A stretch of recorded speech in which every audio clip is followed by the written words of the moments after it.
recording now.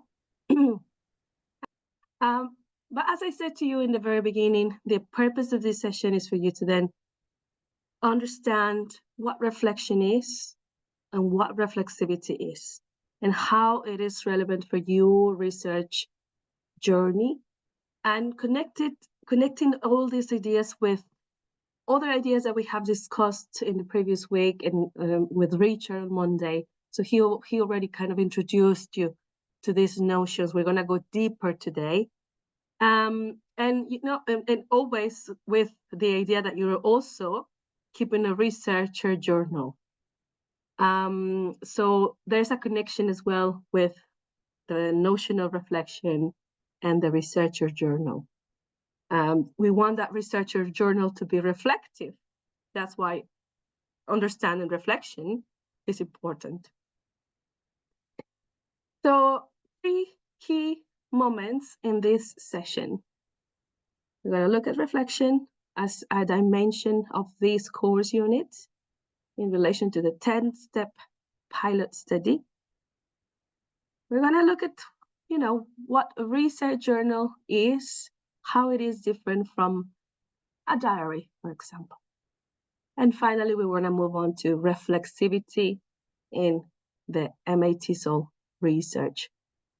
But I'm going to hand it over to Diane, who's going to organize the next activity. That is group work. Over to you, Diane. Right, thank you. So I've put the link to the Padlet in the Zoom chat, so you can click that and you will see a Padlet. I will assign you randomly into groups, and in your group, I think you may have a lovely discussion about your understanding towards reflection and reflexivity. So you kind of a discussion like, what do you think is the difference, or how do you really understand these two key concepts? And you can post something from your discussion to the Padlet, and we will give you about 10 minutes or something, 10 minutes for this discussion, and I will give you a 1-minute warning before the end of your discussions. Is that okay? Is that clear, the instruction? Right, so I will put you into breakout rooms. 1 second. So it will be a random one. You should be able to see the invitation. Here you go. And if you have any questions, you can just post to the link or just message me, right? Yes. See you in 10 minutes. You can also pop in their groups for 1 or 2 minutes. Yeah. Yeah, I will. Excellent. So see you in 10 minutes.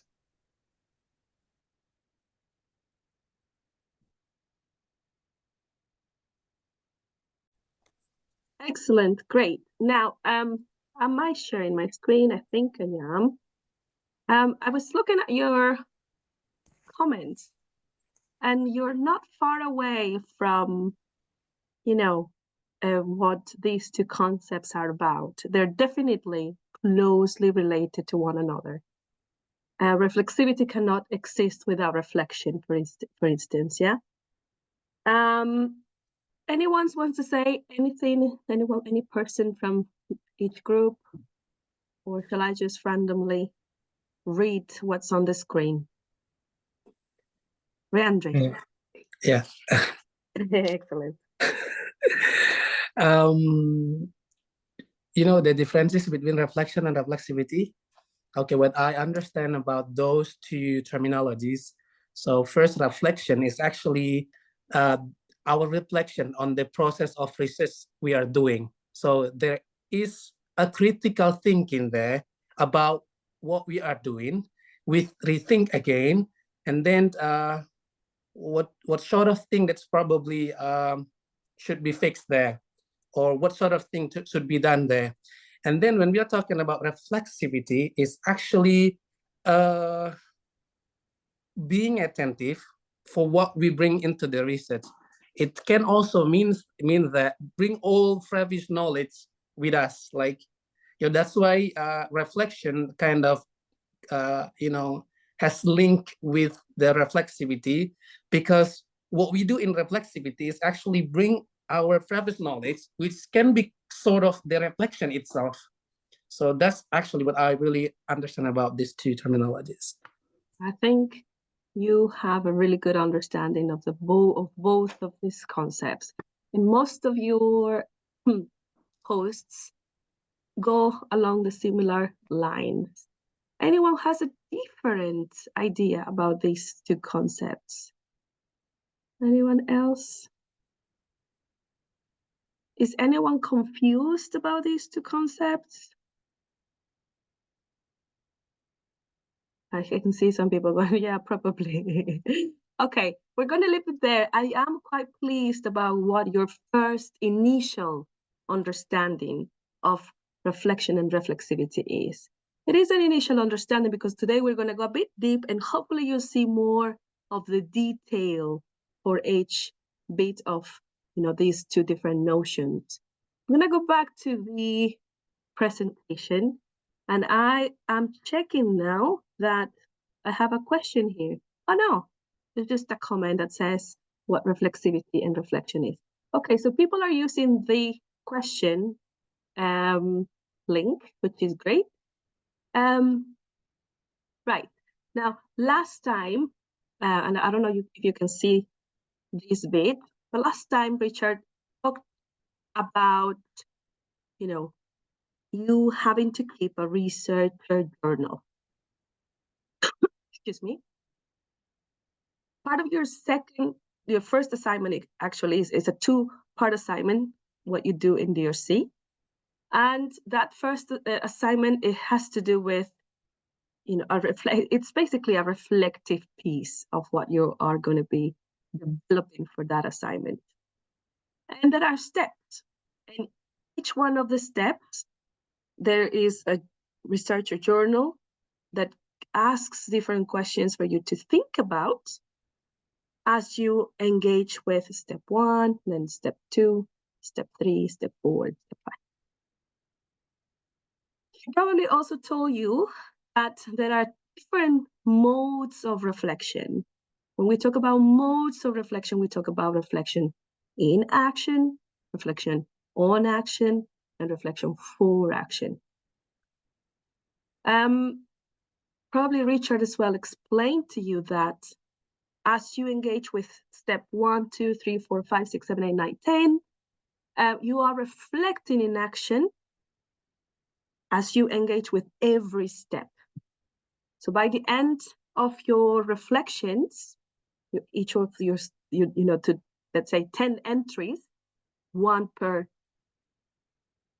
each step, you have reflections in action, but you may have also reflections on action.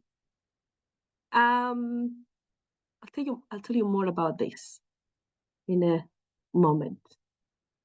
So when you write your assignment is a product of your reflection on action, but also looking forward, it involves, and we want you to involve, a reflection for action.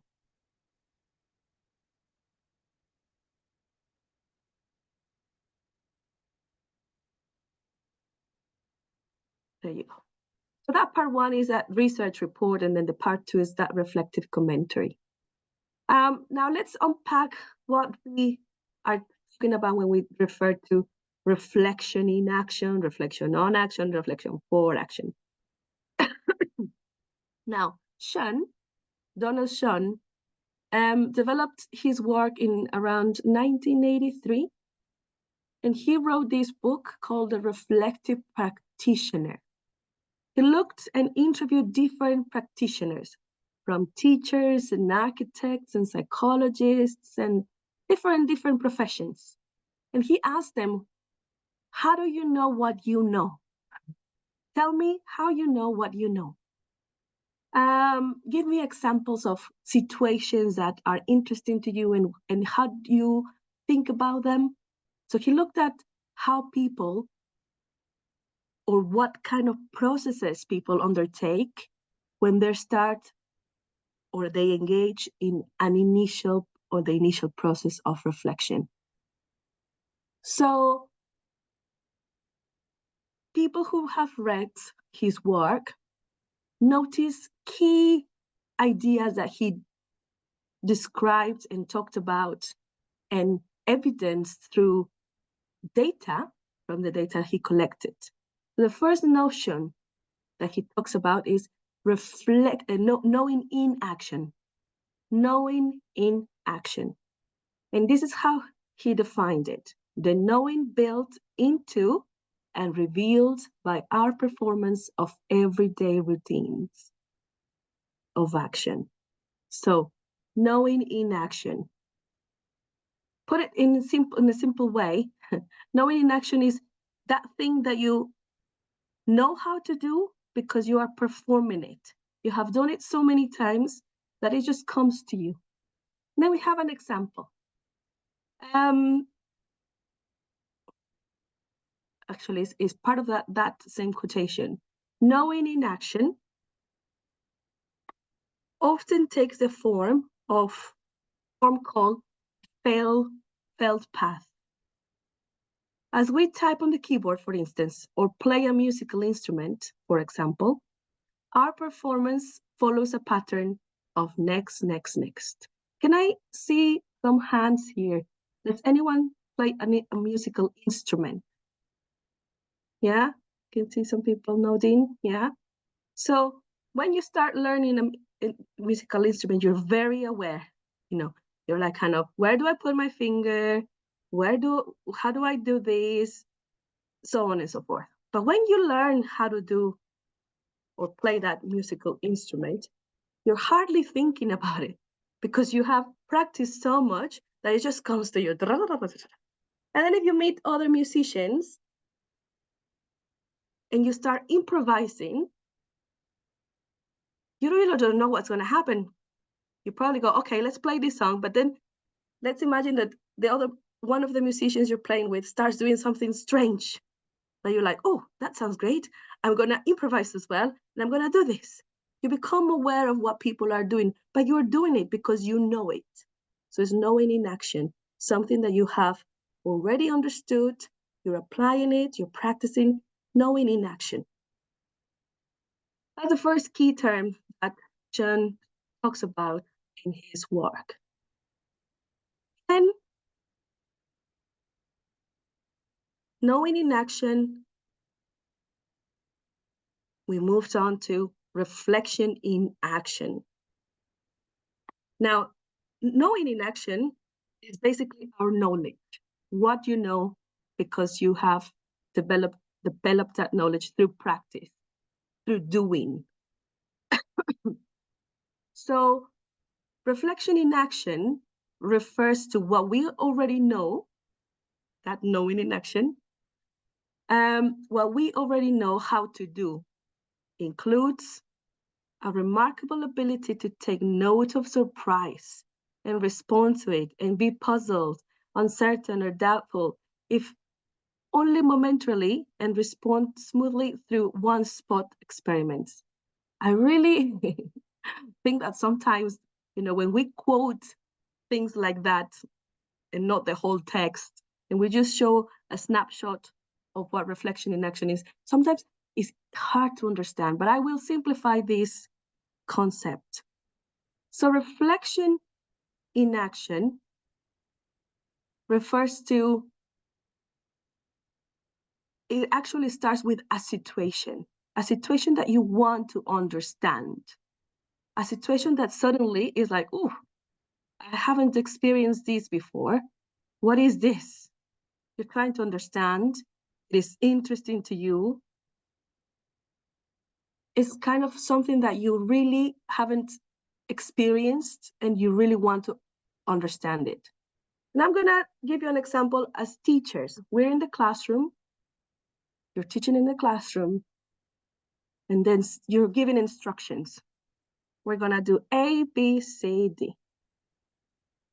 And then you see somebody doing this, scratching the head. And then somebody going like that with a frown. And you're looking at your students and you're thinking, oh, that's a situation that you're like, oh, probably they're not understanding. Something wrong here. Then you start reflecting in action. You start thinking, what can I do to amend this situation? Then you probably start asking questions. Is this clear? Does anyone have any question? But then your students are quiet and they still are frowning, you know, and they're still going, and they're still like looking at each other going, and then you realize, okay, I need to do something else. Then you start giving examples. You are reflecting in action. You're thinking on your feet about how to deal with a situation that just happened and that represents something that you really want to either understand or solve. Reflection in action, another way of putting it, is thinking on your feet. What do I do now? How can I explain this better? Shall I give you the examples? And then you start acting in that moment, in the present. Okay, finally students get it. Okay, they know what they're doing the activity, everything goes well, clap, clap, clap, class is finished, and then you go away. So you were thinking on your feet. You were experiencing something that, my previous classes, everybody understood very well what this activity was about, but these students were not understanding it. So you were doing things to help other people understand what the instructions were. You were thinking on your feet. That is reflection in action. Yeah, if we respond to that question with the example I just gave you, now we know that thinking on your feet, thinking in that moment, trying to solve that situation, trying to understand it, and then acting on it. So that's reflection in action. In the moment, for example. That's another word that I like to use, in the moment.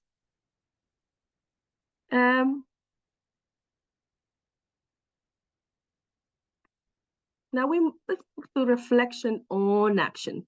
Process of getting in touch with the understandings we form spontaneously in the midst of action. What does this mean, really? I'm going to go back to the same example I gave you. You finish your class, you go back home, you get home. The day is over, you get home, but you're still thinking about what did happen. What was that in your classroom? What these students didn't understand? You're still thinking about it. And then you sit down, you relax, and then you get into this space in your mind. Okay, so what did just happen this morning? And then you start speculating. Maybe they were worried about the exam they did before the class. Maybe, did I cover all the sessions with them? Maybe they didn't know this concept. Oh, you start speculating about what happened. But this speculation happens after the action, after the situation. That's what it is called reflection on action. You do it retrospectively, not in the moment, after the moment. So some time has passed between the actual situation and the time you stop and think about it. Yeah, so there's kind of a distance. It is something you might think about today, about what happened on Monday, for example. Oh, I didn't understand what Richard said about this. And you're thinking today, Thursday, oh, actually, it makes sense now. Okay, yes. But you're reflecting back. And somebody said in the actual Padlet, retrospective reflection. So again, this happens after the moment, the actual moment. So some time has passed. You can reflect today about what happened 10 years ago, and you call it reflection on action because it's something you're reflecting about the past on action.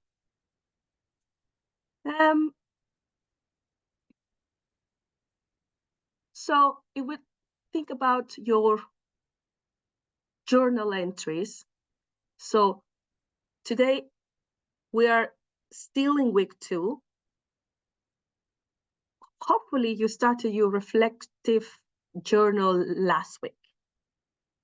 And you make some comments about the class and what Paul was saying and what Nayeli said and what Richard said, and some comments about the handouts. And then today after the class, you start writing something else in your journal. And then you remember, that question I had in my reflective journaling week 1, I can answer it now. So probably that today's entry has a little bit of reflection on action, because you keep thinking about what happened in week 1, and then you write it in week 2. So you're doing reflection and action about what happened last week. But you might also have some other ideas and questions about what happened in today's class. And you start reflecting in action as well, as you start thinking about what just happened a few moments ago, or, you know, while I was doing this in the classroom. So that's why sometimes we say that your entries will have a combination of reflections in action or on action. So reflections of the moments that just happened, or something that just happened in the past. And this combination is normal. It is part of our thinking processes, because as humans, we're always connecting present, past, and future. We're always connecting and learning from what happened some time ago, what happened a few moments ago, and how you're going to use that learning in the future. It's just that academics love to create different words for everything. So a way to distinguish the different modes of reflections is thinking about present, reflection in action, past, reflection on action. Something reflecting on the past or reflecting in the moment, in the present. Simpler, as I said. So what would reflection for action include? What do you think? Any thoughts? And I think it's on your screen already. Yes. Future. Yes. So thinking about future actions. But now, very carefully, Sean did not come up with this notion. It was Farrell in 2004. Farrell, he came up with this idea of reflection for action. And that was quite, in the 2000s, actually. But again, it was another way of, okay, if we have a reflection for the past, if we have a reflection for the present, let's create one different concept of reflection for the future. Yeah. So reflection for the future includes when you think about what would you do next? What kind of plans or ideas do you want to do in the future? So therefore, in your journal, let's imagine this week, when you finish your journal, we always recommend you to think about the future. How do you think you will use the learning of this week next week? So that you start always making connections. Because when we teach in a scaffolded way. So week 1 has a connection with week 2, week 3, week 4, they're all connected. And if you do this in your journal as well, if you think about your future, how would you use what you learned in week 1, in week 2, for, let's say, in week 3? Now, sometimes it's easier to say than to do it, but it is a good, thought to think about as well. Now, when you write your reflective piece for the assignment, it is always very nice to see how students, after they have done their pilot study and they have done the reflections, they always think about the future. And they think, if I were to do a dissertation, I would do it in this topic. And I probably won't do surveys. I would do this. Then they're planning. They're telling us what they would do in the future because they have learned something about the process. So hopefully your reflection piece, your reflective piece, also has some bits of reflection forward action. In a snapshot, this is how I can introduce these three notions. So reflection in action connects to the present, reflection and action to the past, and forward action connects to the future. And I'm going to pause there, see if anyone has any questions so far. I can see a question in the link. Is reflection more of a general activity and reflexivity an intended pinpointed reflective activity? Oh, good question. They're all, the both notions are embedded. They're related to one another. Let's explore a little bit more and then get back to this question. But before I move on, anyone, maybe? Is it easier so far? I think it's quite straightforward. Good. Excellent. Thank you for your response. Let's move on then. Just to carry on, because we have lots of things to cover and we need a break as well. The reflection. Reflection, then, we can say, is a personal response. Nobody else is going to respond to a situation in the same way you do, because your knowledge of the world, your beliefs, your understandings of how things work are going to inform how you react. So it's a personal response to a situation, an event, or information that you receive. And that situation could be intriguing, interesting, something you want to understand, something puzzling, something that you're curious about, something that you know makes you think. It's something that makes you think. And I always say to students, we're all living in the UK, and we probably have seen things that we've never seen before because we have lived in different countries. And then you start thinking, oh, why do they do that? That is the moment you start reflecting on a situation that's interesting and that is puzzling because you are not familiar with it. And then you respond to that situation, yeah? Then you act. So for instance, an example I like to give is that the first time I ordered a coffee in here, I was never used to using credit cards, always used cash. And that was a coffee shop, very local, and they didn't receive any cash. And then I get there, I see people pay with their phones and things. I'm thinking, what's happening?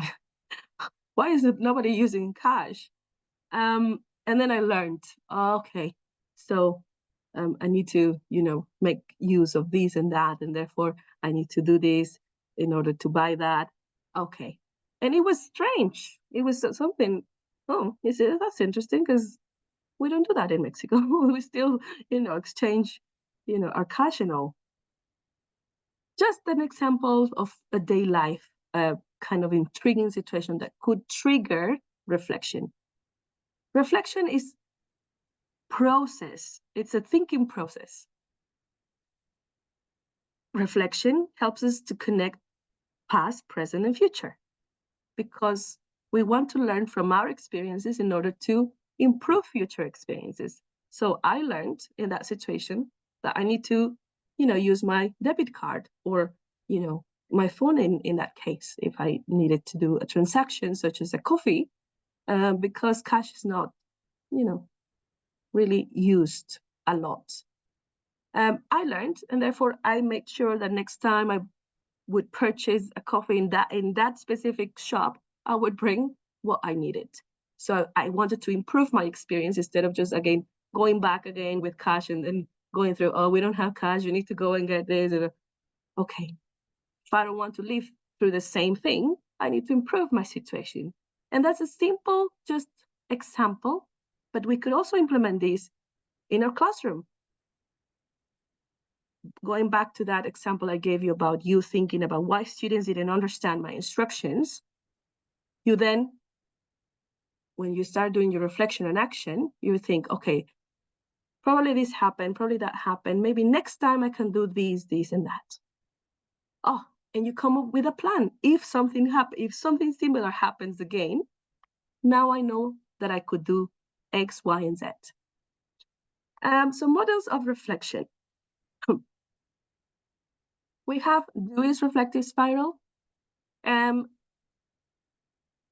these models are very similar. We have Dewey, we have Kipps, we have Kolb. We have an example of a model I created based on Schoen's work as well. But the idea is that everything starts with a moment, yeah? It says here, disturbance. Actually, it's an uncertain situation. It's something that makes you think because you're not familiar with that thing. And then you go into another stage, which is, okay, let's try to understand this problem. And you move on to, let's study the conditions around, what's my hypothesis here? But basically that stage that is the number 3 is you study what are the conditions for that situation. The example of the coffee, the conditions. So my hypothesis is that everybody in the UK, specifically, not the UK, maybe that's too big. Everybody in this town is using, either debit cards or credit cards to buy coffee. That's my hypothesis. Reasoning, well, next time I'll bring my own card. And then in order to act on it, when I go back to that local shop, I go into acting, bringing my card, which is a testing of the hypothesis. Actually, yes, that's true. This coffee and other coffee shops only accept, debit cards or credit cards. So it is a 5-stage process, but the idea is that it takes you through different stages where you start thinking, analyzing the situation, and then planning what kind of actions you need to do in order to make sure that you address that situation and that you create the environment that is needed to deal with that situation. Another model. This model is a bit clearer, but Gibb also drew from Dewey's idea and simplified the reflective spiral. He said, okay, in order to make our reflection a bit more structured, we can start by describing the situation, what happened. And then we could add what we were thinking and feeling. But if you stay in these 2 stages, what you tell us in your reflective journal is still very descriptive. Riandris mentioned the keyword critical thinking. If you want your reflections to be critical, you need to move beyond description. So how do I make my writing of my journal critical? This is when you start evaluating the situation. You say what's good, what's bad, but also you explain why. You need to go into the details. Why? Why was this good? Why was this bad? How does this relate to what I know from previous experiences? How does this relate to, if you're writing academically, to the literature, for example? Then, if you really want to make it even more critical, after you evaluate the situation, you need to tell us what sense you can make. So you get into the analytical process. And this question is very personal because it's about what you learned. So what do you learn from the situation, which is this bit here? What sense you make refers to what you learn. And again, that is very personal. Then we move into a conclusion. What can you do next? Or what else could you have done? Thinking about possibilities that you didn't do, but you could have done. And that makes you think about what you could do in the future, which is an action plan. So if you want to make your reflection critical, then you kind of need to follow all of these stages. And finally, we have Kolb's reflection.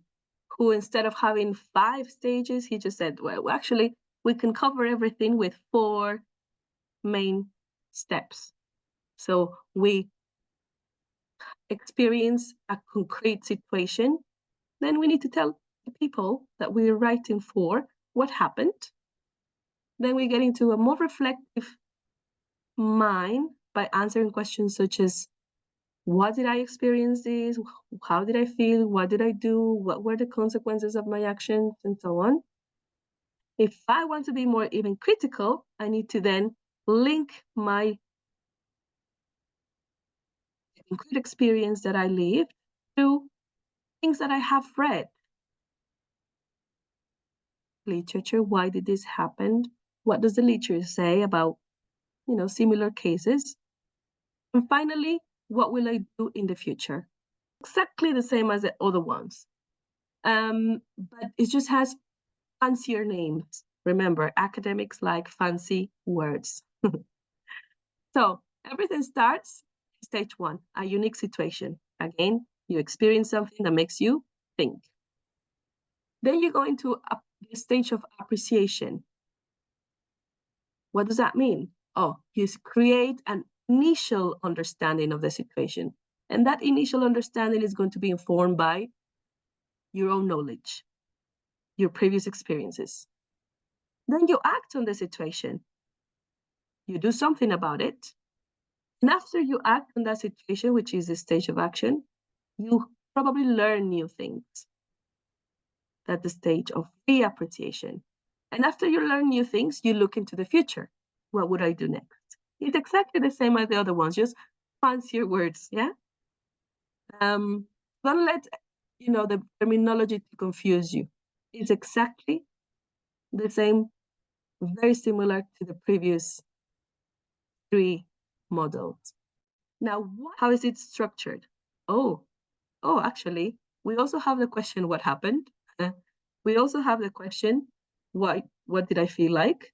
What does this mean? What changes can I make? Any other comments? So all these questions that we're asking you to think about are actually informed by theory, by literature on the kind of reflective prompts that are needed in order to make your reflections critical.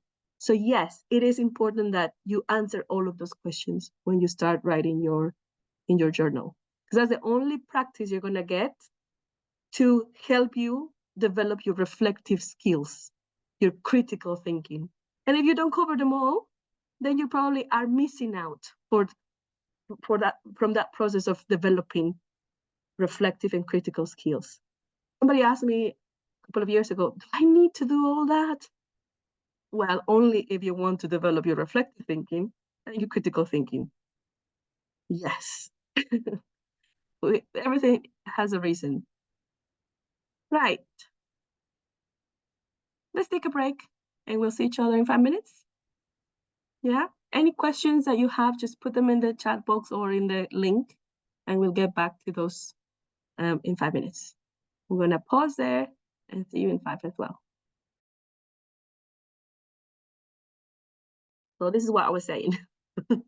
I was saying that if we look at the different models of reflection, and this model by Cottrell,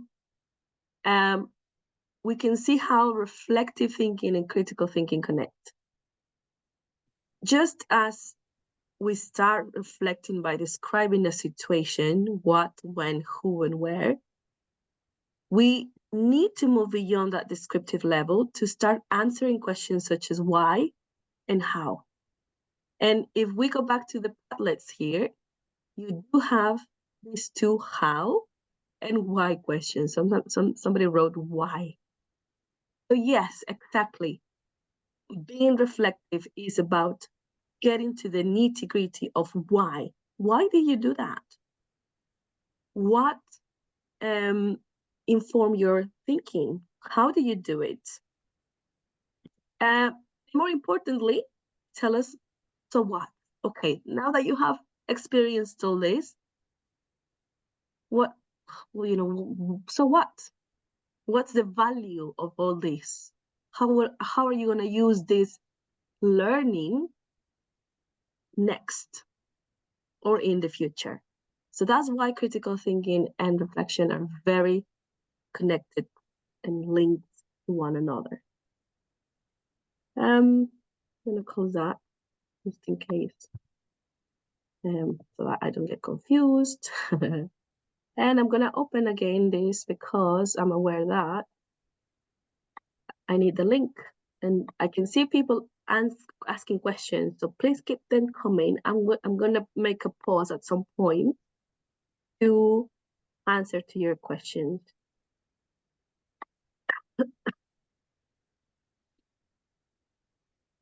So my question to everybody here is the following one. But now, before I ask you the question, I want to then kind of summarize what reflection is.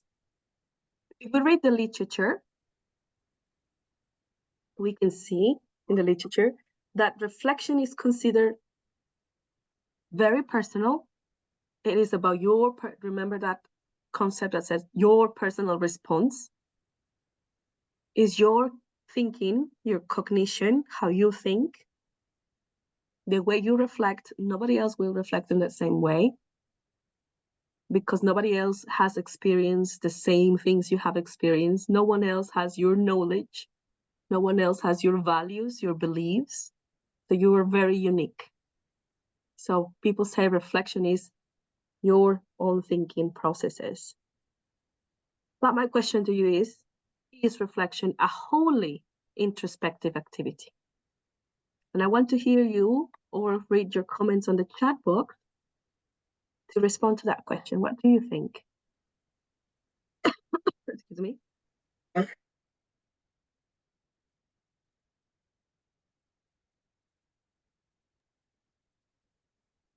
Would you say yes? Would you say no? But more importantly, tell us why.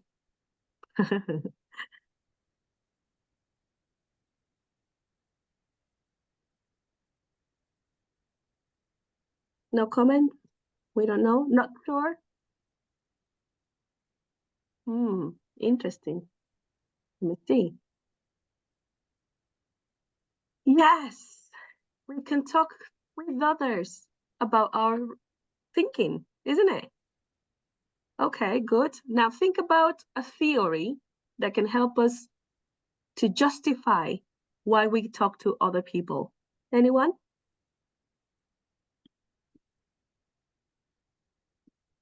Let's become more academic in your responses. Social cognitivism, yes. Constructivism, okay. Yes. Social cultural theory as well.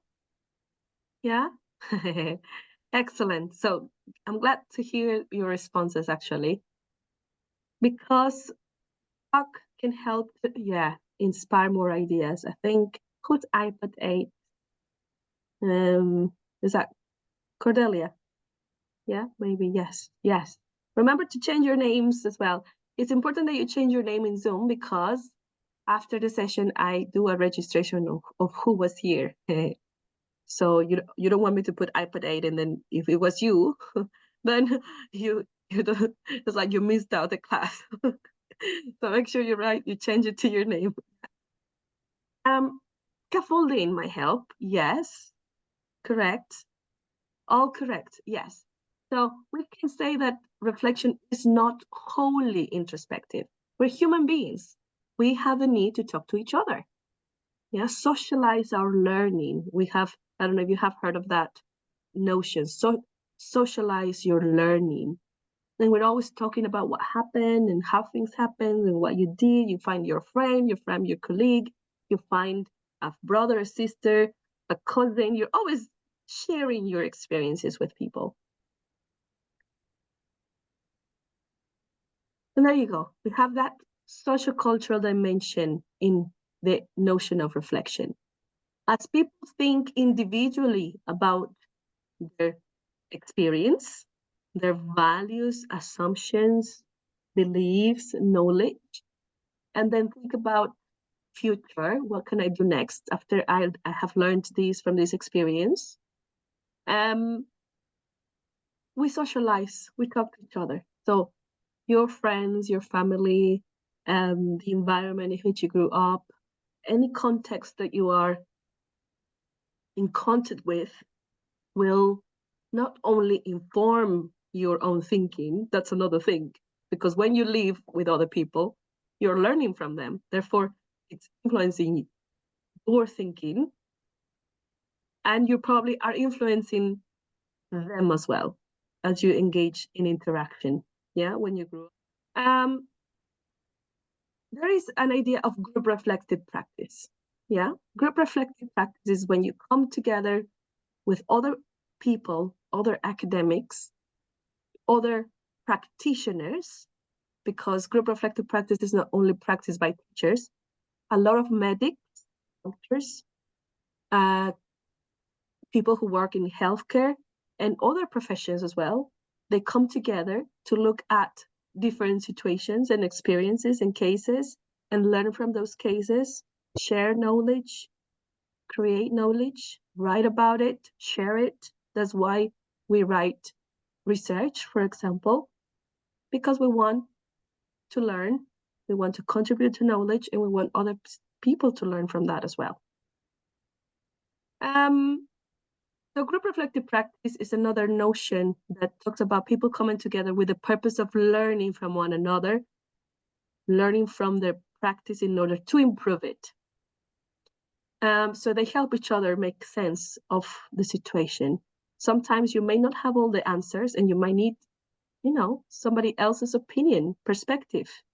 What do I do in this situation? I didn't know why students were not listening to me today, or why they were sleeping, or what can I do? We always share these things with people that we trust and think we can learn from. Then the idea of having that social cultural dimension is that it is there,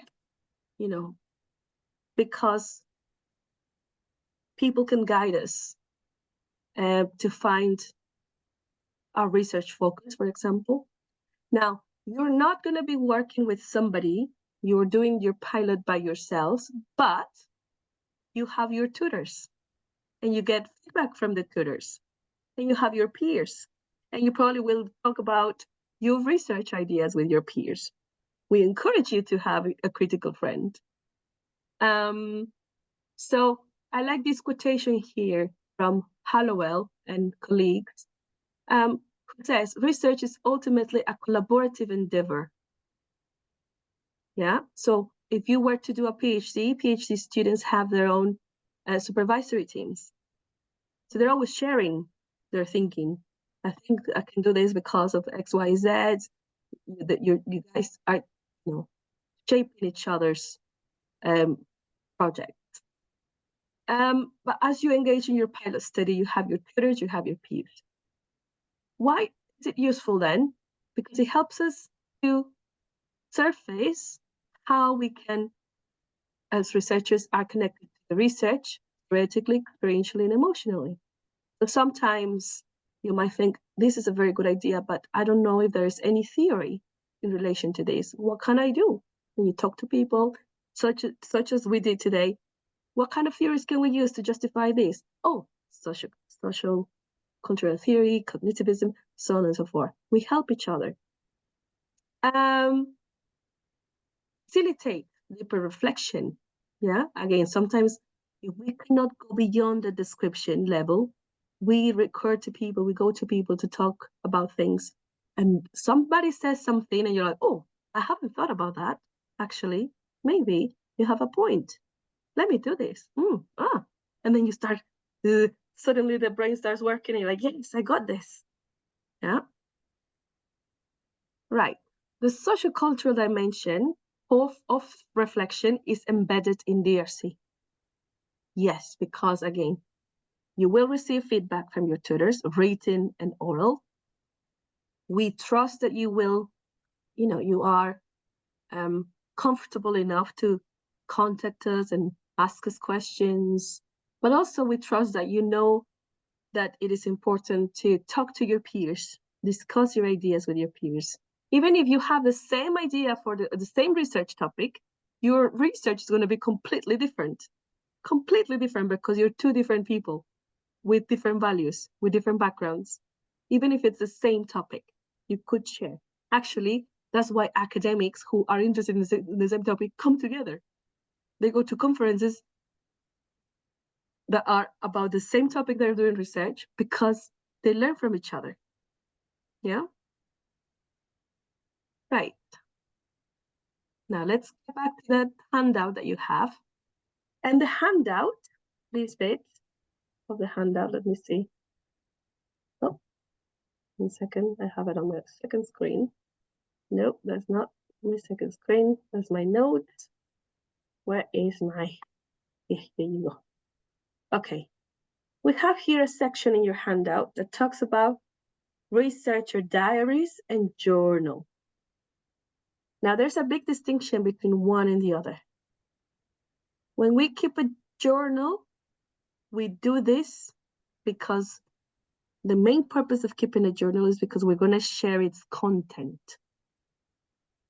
You're sharing the content of your journal. So when you write your assignment for DRC, sometimes you might use quotations that things that you wrote back in week 1. This is what I wrote. Look at the snapshot. Yes. And then you start talking about it. So it has the purpose of sharing. That's what it's called, journal. People share things. Now, if it's a diary, oh, nobody can see it. That diary is for yourself. The purpose of a diary is not to share it. It is, you keep it for yourself and that's it. Now, when you start your research project for dissertation, you may keep a diary. Yes, you're encouraged to keep a diary. But for this unit, we ask you to keep a researcher journal because we know we will ask you about that, how your thinking process develops over time. Because you need to show us your researcher competence. You need to show that you have learned as a researcher, you are developing, your thinking is developing. There you go. So diaries, private, journals, shared, potentially shared. Now, if you want to look more for, I don't know if this, I can't remember actually, if this text, this paper from Borg has examples, but the person who's interested in looking at different kind of journals, maybe if you get into this reference, you might find some examples. I'm not sure, can't remember. The important thing is that, now I'm gonna bring my notes here.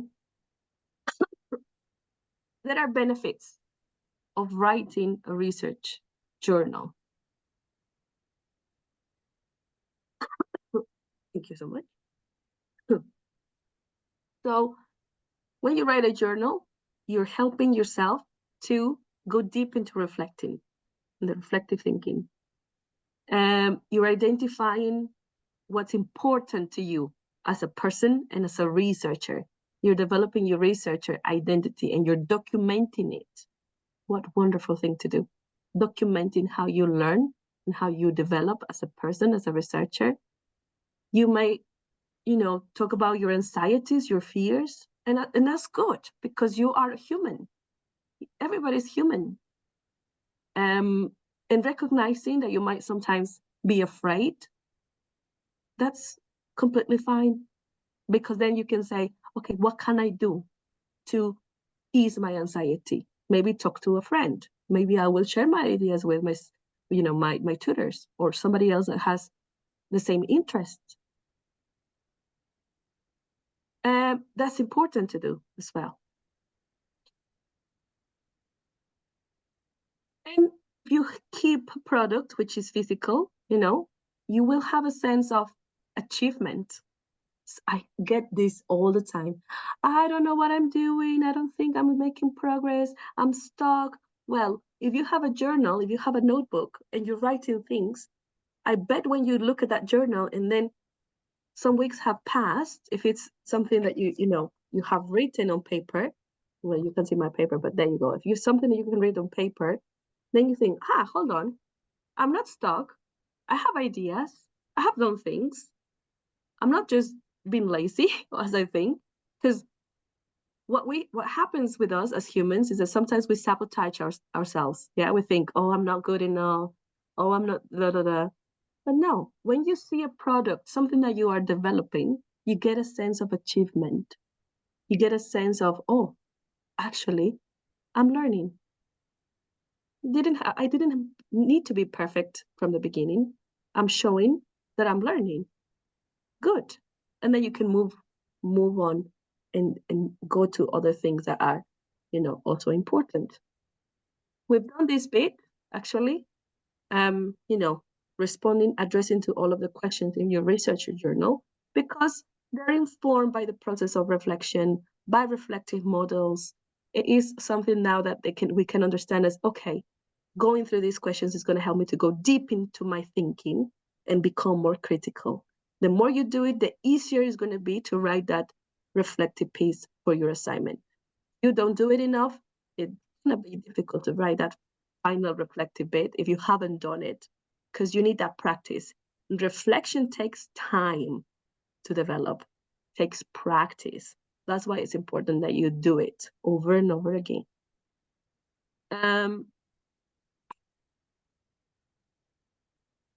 What makes a good reflection? Being open. Oh, nice. Being curious.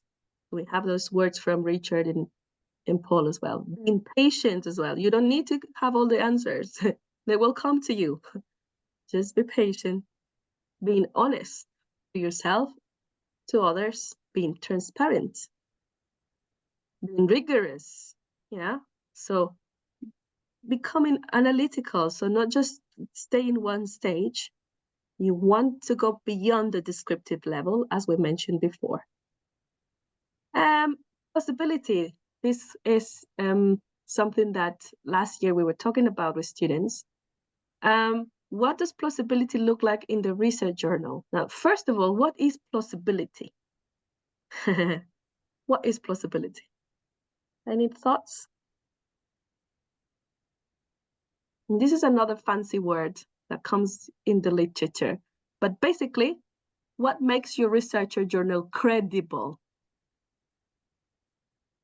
Something that is possibly true. Yeah? What makes it credible? Well, if you go deep into your emotions, into your thinking, if you start, the more you write about it, it will make it credible. So we talk about sense of temporality. Remember, present, past, future. So if in your assignment you're only talking about one moment in time where we're thinking, well, something is wrong here, we cannot see the progress.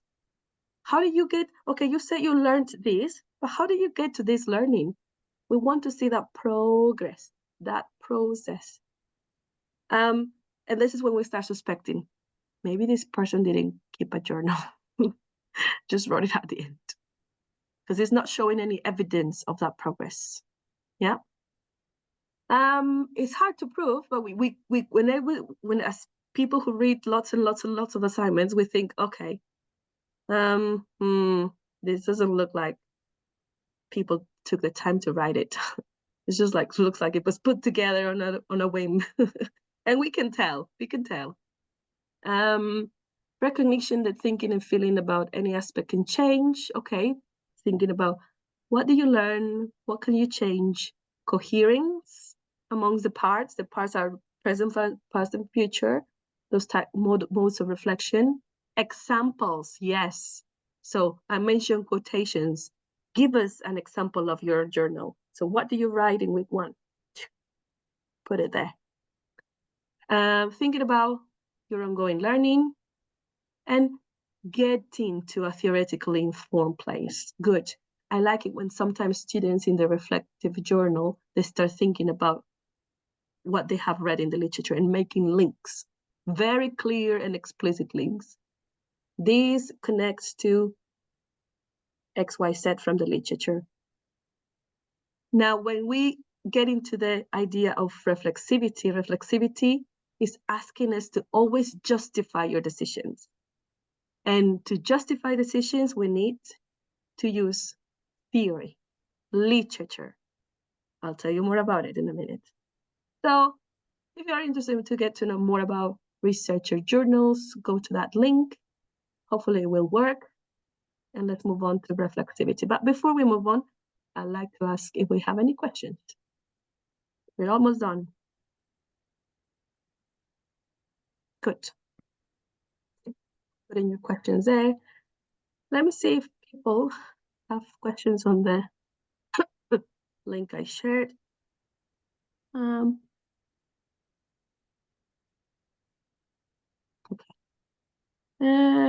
I wonder what the definition of problem is in the first model. Ooh, problem could be anything, anything that you find puzzling. More than problem, it could be a situation, it could be something, even when you know, good things happen and you cannot kind of believe them. You're like, oh, how did this happen? So it could be any kind of situation, either problematic, not problematic, that makes you think about things, that triggers reflection. I hope that answers this question. If not, please do let me know.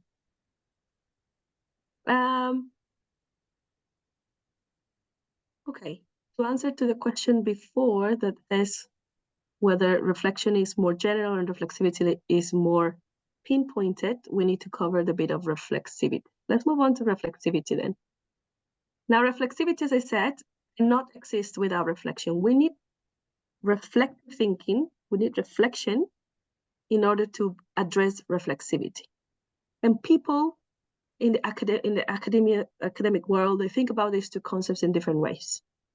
So, for instance,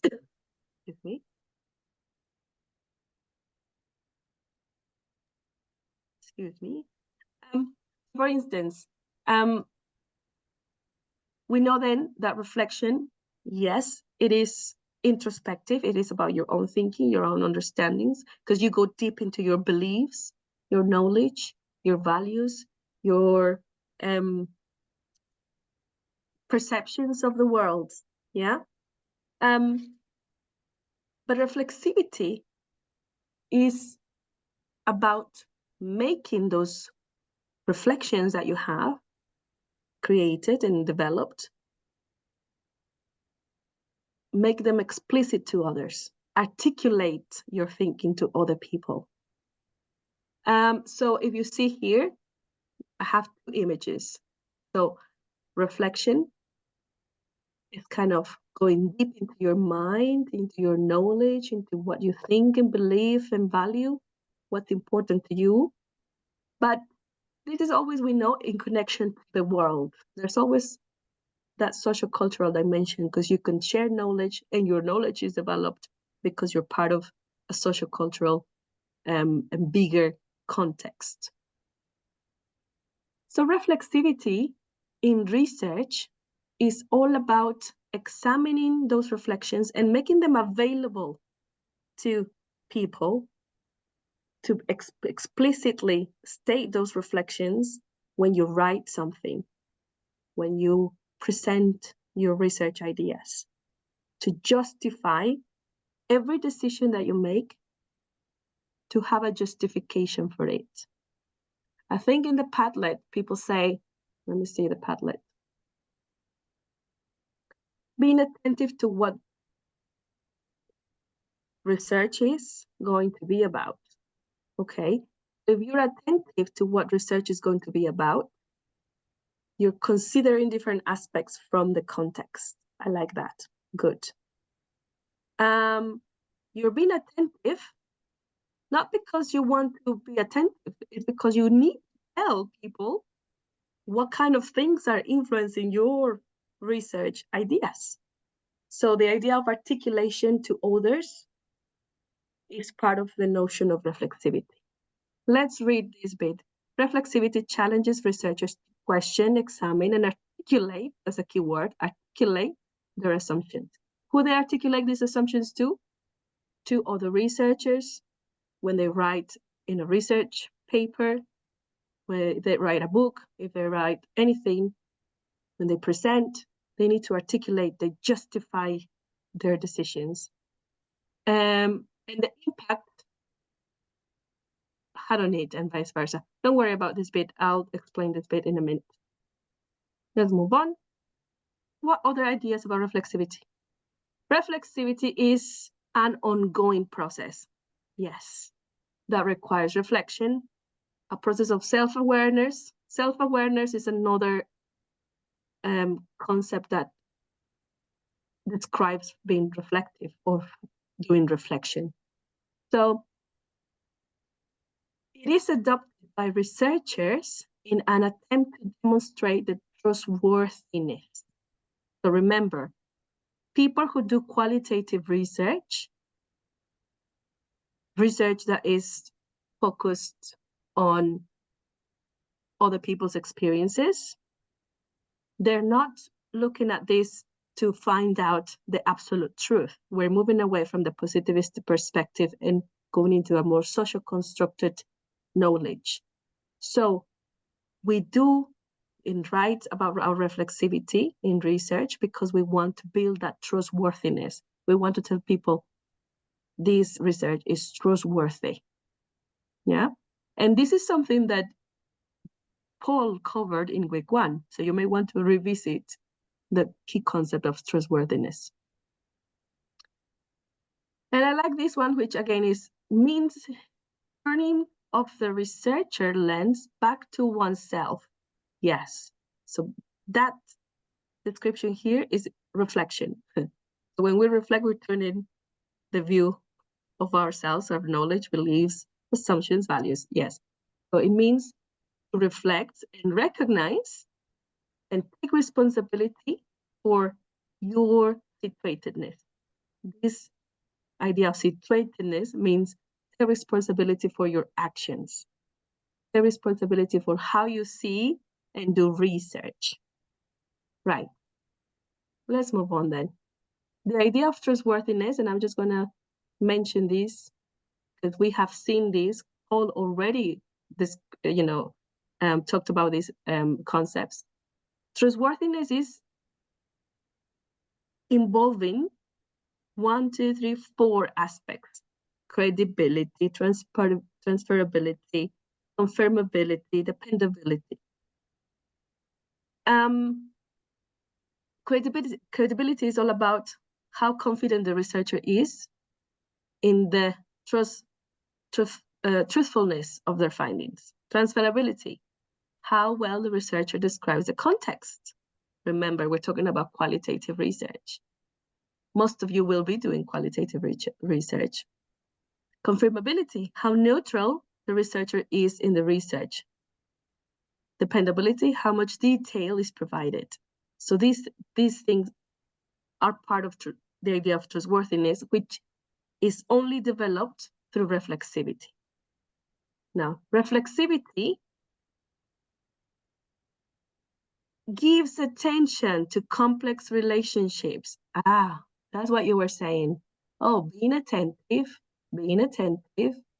reflexivity, being conscious of the research methods, bias, and so on. Yes, you were right, completely right, all of you. Gives attention to complex relationships between the processes of knowledge production and the various contexts of such processes. What does this mean? Exactly what you were saying, being attentive to what is informing your decisions.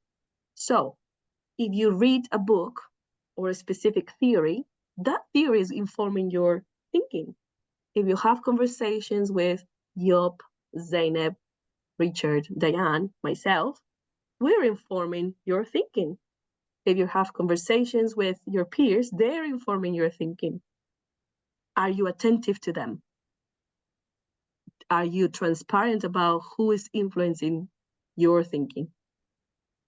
That's what reflexivity is. So articulated, explicitly stated, because your knowledge is not something that just comes up out of nowhere. It comes out of interacting with different contexts. But to give you a visual, there you go. So you're here, this is you, your personal thoughts and actions. So when you're interacting with research, you interact with other people as well. Your participants might inform your thinking as well, decisions. You're also reading constantly. We never stop reading when we're doing research, never.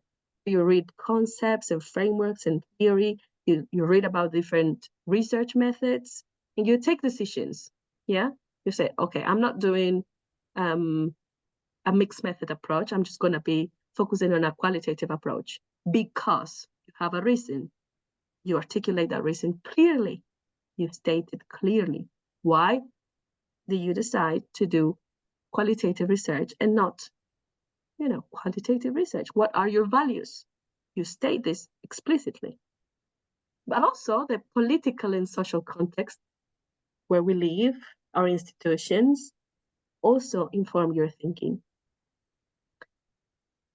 It has just this arrow coming down here, but if I was to modify this visual, I would probably put arrows, that go up and down as well. There is a process that goes up and down between you and the different contextual factors that you're involved in.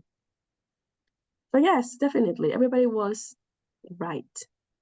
Now, give you an example of reflexivity. We're going to go into the next handout here. Let's see. Reflexivity consolidation. There you go. And we have 2 examples here. We're going to look into those examples in a minute. Let me close it again.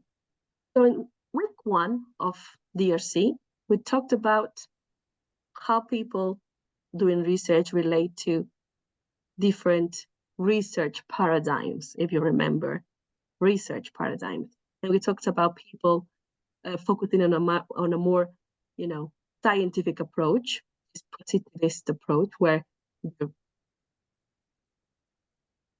researcher, excuse me, I felt that cough coming up. The researcher do things to objects. And Richard kept giving us this example of finding the cure or, the vaccination for COVID. So is the researcher working on things, on objects? And then on the other side, we have, more a focus on experience, a focus on value, human intelligence, social cultural knowledge, building up this social constructing knowledge, and so on and so forth.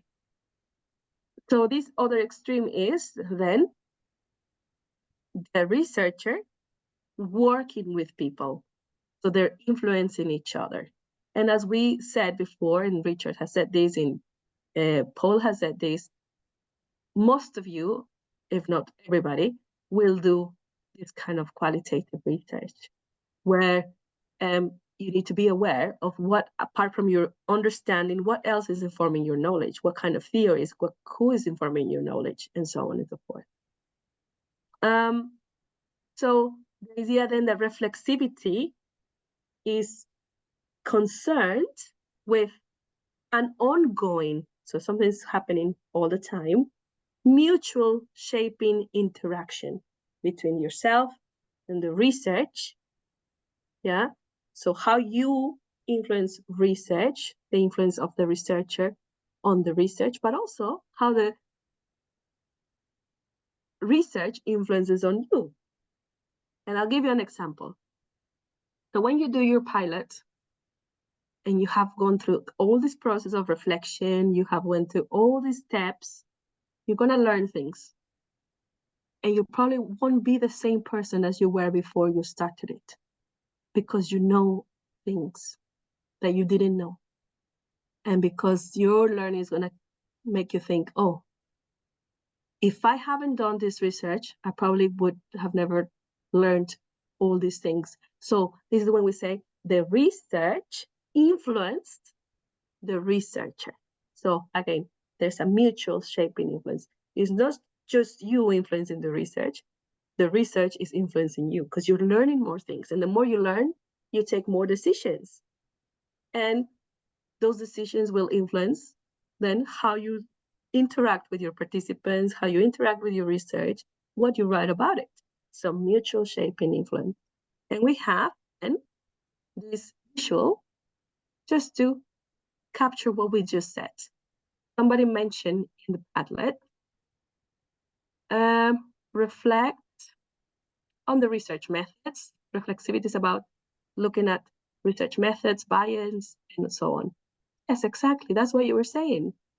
So as we think about what kind of paradigm, what are my research questions, what's my methodology, what's my data analysis, you are taking decisions, you're influencing your research. But then when you finish that research, you're going to look at what you learned, that kind of contribution that emerged from the process, and then you'll be experiencing change. There's a change in the researcher that you are experiencing. Something changed. You learned new things because you did research. So the examples on your handout talk about Michael and Richard. Richard, our tutor, and Michael, his brother. And this is the first time I see Michael as well on a picture, but they look very, very similar. I have a slide where they're the two together. Now, Michael is a scientist, and he looks at different aspects of, of his area of research, which is related to plants, and so on. He's a scientist. He's a, very well positioned in the kind of positivist view because he's kind of looking at absolute truth. Whereas Richard, on the other side, he looks at experience. He looks at, how people, feelings, perceptions, and so on. And he also has different topics and he interacts with different topics, not only intercultural communication. He has done research in the music, field as a musician. So my question to you, think about the reflexivities. Okay. And my questions are, is there anything in common between these two people? Any thoughts? Or any differences? Remember, they're brothers. So what kind of shared or similarities might they share? Any thoughts? There's people looking at me like, I want to say it, I don't want to say it. Well, they're coming from the same family, isn't it? Right. So they live within the same family. Yeah, both. They have the same brothers and sisters. Yeah, some similarities. They might share the same values about life. Any differences? Oh, they actually a similarity. They're also researchers. Differences. They focus on completely different research paradigms. Therefore, their reflexivities are gonna be a bit different because they do research on different, paradigms of different fields, areas. And that doesn't mean that one reflexivity is right and the other reflexivity is wrong. Yeah, they are their own. The way they think about the research, the way they influence research, the way research influence them is unique because they're individuals. And that's a message we want to send today to you. Your research is unique because you are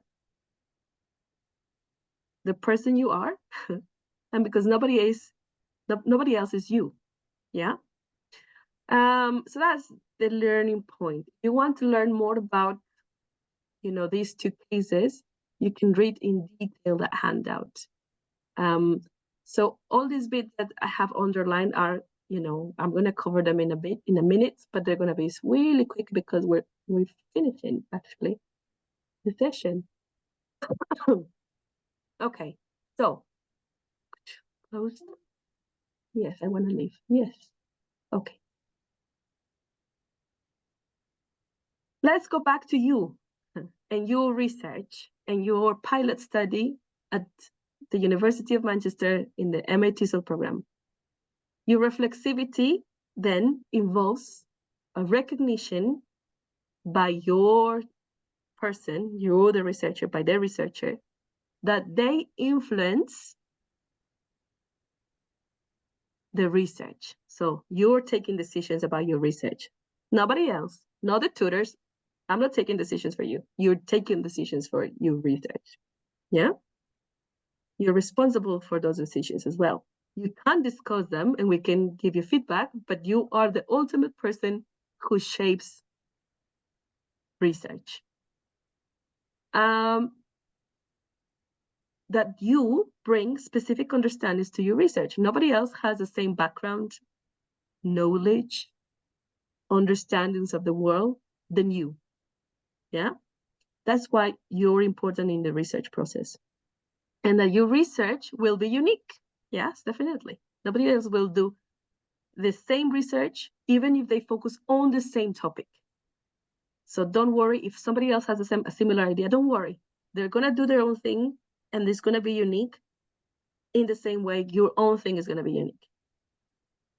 And that the influence of the Master TESOL program, yeah, the influence of the researcher in the Master TESOL program will be felt both in undertaking the research and when writing about it. That's why it is important that you engage in critical reflection and your journal. So your journal is going to help you get to know more about where you stand in, the research paradigm, where the research comes from. This is where you tell us why this topic is important to you. Yeah, when I chose my topic for dissertation in the MA TESOL, it was because I had an experience that changed my life. That was an exchange program abroad. And I ended up doing research on exchange programs, interviewing other people who, like me, travel abroad. But I chose that topic because of my previous experience, and that's personal. Yeah. Nobody else had the same experience. Nobody else but me took decisions on this project. Where the researcher can go, yes. So what kind of decisions you're taking and why? And how others can help the research understand their position. We talked about the social cultural dimension. There's another bit which talks about reflexivity as situated. So the previous slide talked about subjectivity, so being conscious about who's influencing your research, apart from yourself, who else? The second slide is more about understanding situatedness, which is, okay, if you're reading literature, for example, you're reading literature that has been written in a moment in time. Maybe it's local to your country, to the Western world. So it's situated in a context, historically situated and politically situated as well. Much of the literature we read is political. It talks about our engagement in the social cultural world, and that involves politics as well. So being aware, where are you situating your research? Are you doing research in China, in Mexico, in, Russia? Where? And that, therefore, those contexts that are around and involved in those specific place and, part of the world will inform as well your research activity. And finally, the focus of reflexivity on rigor. So The idea, the idea that reflexivity talks about much, about subjectivity's interpretative approach is about what people think, what you think, how other people's thinking informs your own thinking. When we read a book, when we read an article, we're reading people's thinking. Yeah, we're reading other people's thoughts. So therefore, there's a subjectivity in there that you are reading, and it's influencing how you think as well. So are you aware of that? Are you attentive? That's the word you guys used. Attentive to what is actually influencing your decisions. So that's what reflexivity is about in comparison to reflection. But we do need to be, we need that reflection in order to then go beyond and address all those subjectivities, address the situatedness of our research ideas. And with that, that's all I have to share today with you. I'll stop sharing my screen, and I want to see if you guys have any questions. The interview data generated would be different if. I'll share my screen and open the Menti. This is an activity basically to think about